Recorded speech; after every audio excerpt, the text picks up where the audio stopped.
How's it going, everybody? It's Dave Willis from Sawdust Designs, and for those of you that follow me know that I like to do the woodworking piece. I do a lot of work with epoxy and whatnot, and so I figured I'd just make a series of videos for you guys to tag along on a project. And I think what we're going to do is we're going to make a bandsaw box.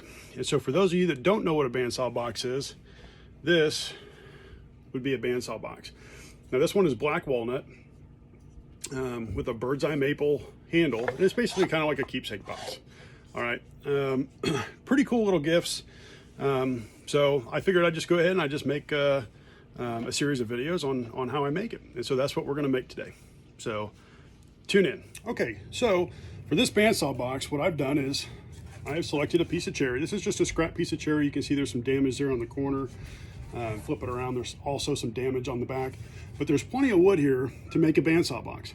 So really what I'm looking for is about a 4-inch piece wide, excuse me, as far as thickness goes, and about 10 inches wide. And so we're gonna square this piece of cherry up on the joiner, and so I have a nice straight edge, and then we're gonna cut it into 4-inch strips, and then what we'll do is we'll laminate it and glue it up and do our thing.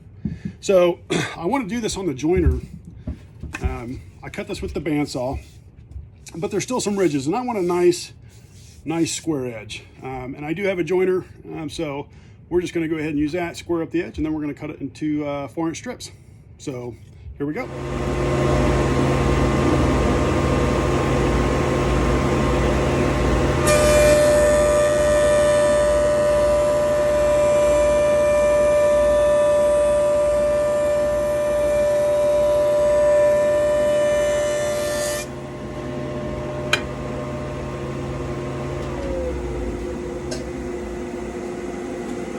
Now, as you can see, it's a nice straight edge, 90-degree angle. This will be pretty good to cut.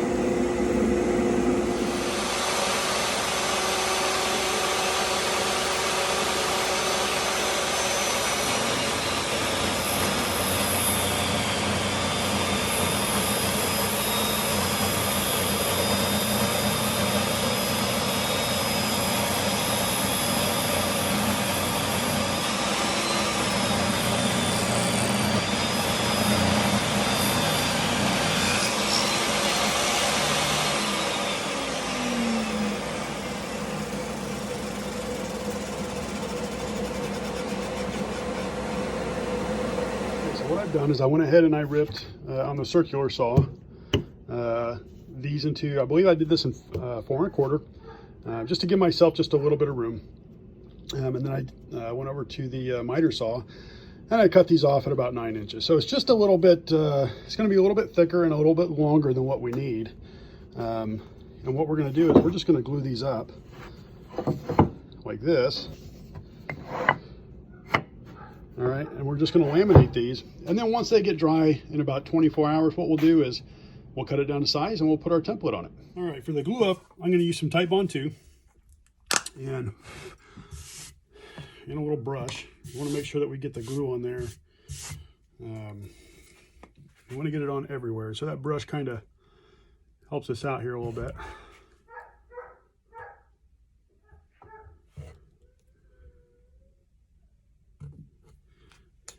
All right.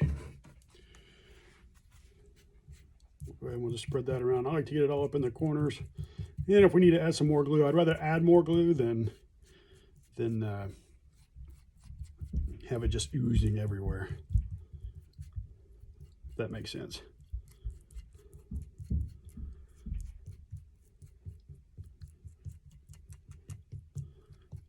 You want to get everywhere.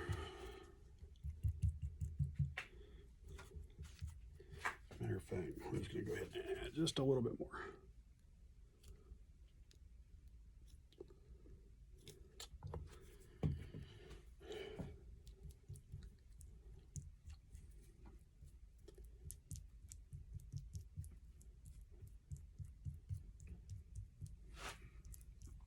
There we go. There we go. It's like the Bob Ross of painting with glue.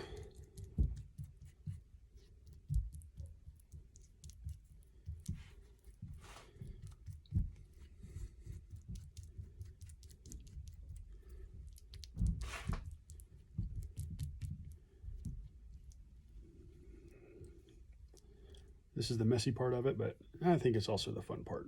You can kind of start to see it coming together.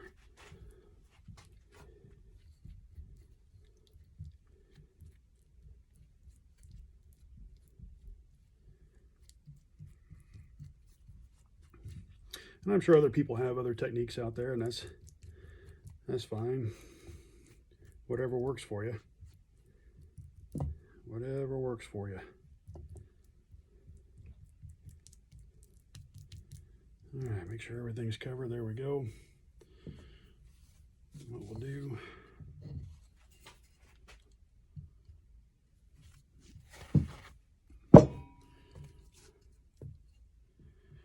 all right, we'll straighten these things up and get her clamped. I like using these clamps because it pretty much gives even pressure throughout the whole thing. All right, so I'll finish getting this thing clamped up and then we'll continue on.